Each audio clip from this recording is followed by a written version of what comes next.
Kisah ini dimulai dengan kisah Nabi Adam dan Siti Hawa yang mendengarkan bisikan setan. Mereka tidak patuh pada firman karena mereka memakan buah yang dilarang oleh Allah. Hal itu menyebabkan hubungan yang sempurna antara manusia dengan Allah menjadi rusak. Mereka mencoba menutupi diri mereka dengan dedaunan untuk menutupi rasa malu mereka. Tetapi Allah tidak berkenan dengan cara mereka. Allah justru menutupi mereka dengan pakaian yang terbuat dari kulit hewan. Allah sendiri yang telah membuat kurban hewan untuk menutupi rasa malu manusia itu. Nabi Adam dan Siti Hawa memiliki dua anak, Kain dan Kabil. Kain memberikan persembahan kepada Allah dari hasil panen, sedangkan Kabil mempersembahkan kurban hewan, sebuah persembahan darah. Allah menerima korban persembahan Kabil tetapi menolak persembahan Kain. Mengapa demikian?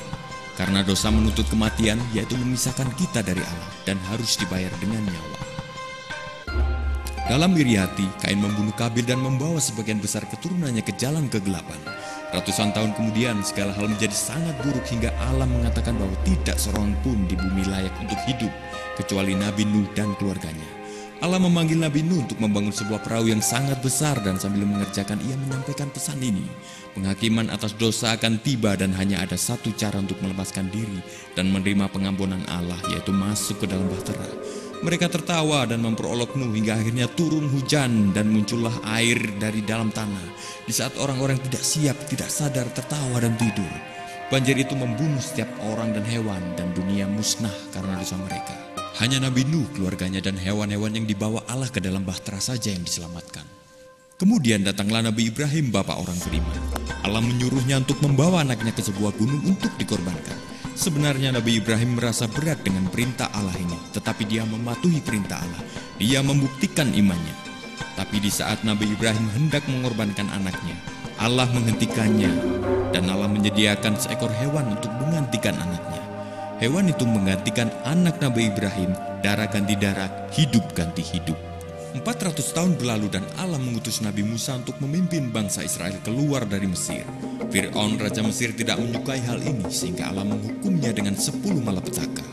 Di dalam malapetaka terakhir, Allah mengutus malaikat kematian untuk membunuh anak pertama dari setiap keluarga, kecuali orang-orang yang diperintahkan untuk mengorbankan seekor domba yang tak bercela dan menorehkan darahnya di ambang pintu rumah.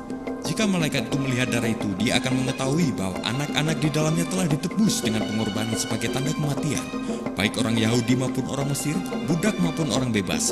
Jika mereka mematuhi perintah Allah, anak mereka akan terselamatkan. Malam itu terjadilah seperti yang dinubuatkan Nabi Musa dan tangisan besar terdengar di Mesir di atas keluarga manapun yang telah menolak pengampunan Allah melalui pengorbanan. Kemudian Nabi Musa memberikan mereka kitab Torah di mana Allah menjelaskan sebuah upacara ritual untuk menebus dosa-dosa manusia. Sang pelaku membawa hewan persembahan kepada kepala agama, meletakkan tangannya di atas kepala hewan itu menyimbolkan dosa dan rasa malunya melalui hewan itu. Kemudian hewan itu dikorbankan, darahnya ditumpahkan, dosa orang tersebut diampuni. Raja Daud dan para nabi mengikuti aturan kitab Torah yang diberikan oleh Nabi Musa. Tetapi mereka bertanya-tanya, bisakah darah hewan itu benar-benar menebus dosa manusia? Atau itu mengacu pada simbol-simbol masa depan? Daud meramalkan sebuah kedatangan seorang raja yang akan menyelamatkan umat manusia. Dia akan memimpin umat manusia dengan penuh kuasa, namun dengan kerendahan hati dan penuh kasih. Raja yang dijanjikan itu tidak punya kesalahan, tetapi dia akan menderita dan mati, menjadi korban bagi dosa-dosa manusia. Dia akan menjadi korban yang agung. Nabi Isa dilahirkan di sebuah kandang karena tidak seorang pun yang menyediakan kamar untuk dia. Dia lahir dari seorang perawan tanpa hubungan dari seorang laki-laki dan hidup suci. Dia masih keturunan Raja Daud. Para pengembala Palestina yang miskin dan orang-orang bijak yang kaya dari timur datang untuk menghormati anak itu dan bersaksi bahwa dia memang Sang Al-Masih, Sang Mesias. Dan Nabi Isa mengajarkan kasih, kejujuran, kedamaian, dan kerendahan hati. Dia adalah tukang kayu, tapi seorang filsuf yang pintar. Dia menghina kaum religius munafik yang peduli dengan ritual ketimbang mencintai Allah. Tapi dia dicintai oleh orang-orang miskin dan dia menyembuhkan orang-orang tuli, buta, cacat, dan kerasukan setan. Dia bahkan membangkitkan orang yang sudah mati. Seorang yang tanpa rumah, pengajar yang mengembara, panggilan revolusioner kepada kekasih Allah untuk hidup sepenuhnya, bebas dari dosa, di dalam kekuatan, di dalam kemurnian, di dalam kasih. Nabi Isa bahkan memanggil Allah Bapanya untuk menunjukkan umat manusia bahwa Sang Maha Kuasa mencintai engkau seperti ayah. Allah ingin menghubungi hubungan manusia sebagai anak-anaknya, tetapi ada masalah di situ. Mereka masih penuh dosa dan Allah itu suci. Dosa manusia dimulai dari Adam, telah memisahkan manusia dari Allah mereka, dan Sang Mesias mengetahui apa yang harus dilakukan untuk membawa mereka kembali. Yohanes Pembaptis meramalkan kedatangan Isa dan berkata, "Lihat domba Allah yang mengambil dosa-dosa dunia."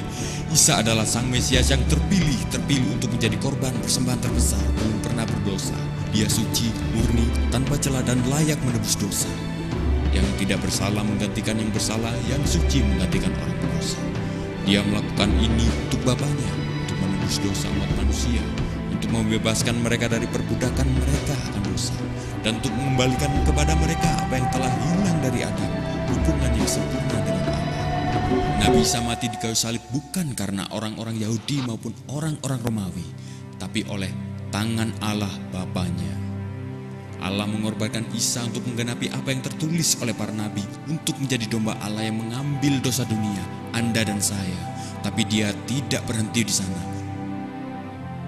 3 hari kemudian Allah membangkitkan Isa Sang Mesias dari kematian sebagai janji kepada mereka yang percaya kepadanya bahwa mereka juga akan bangkit seperti Dia. Setelah ini Isa berjanji kepada para muridnya bahwa Dia akan kembali lagi, tapi sebagai hakim dan raja. Sang Mesias adalah hadiah Allah kepada manusia, bahwa mereka tidak akan mati di dalam dosa mereka dan terpisah dari Allah, tapi dengan menerima pengorbanannya mereka dapat kembali pada hubungan yang sempurna dengan Allah. Tapi seperti hadiah lainnya, hadiah itu tidak akan menjadi milik Anda hingga Anda menerimanya. Upah dosa adalah kematian, tapi hadiah dari Allah adalah hidup abadi di dalam Yesus Kristus, Tuhan kita.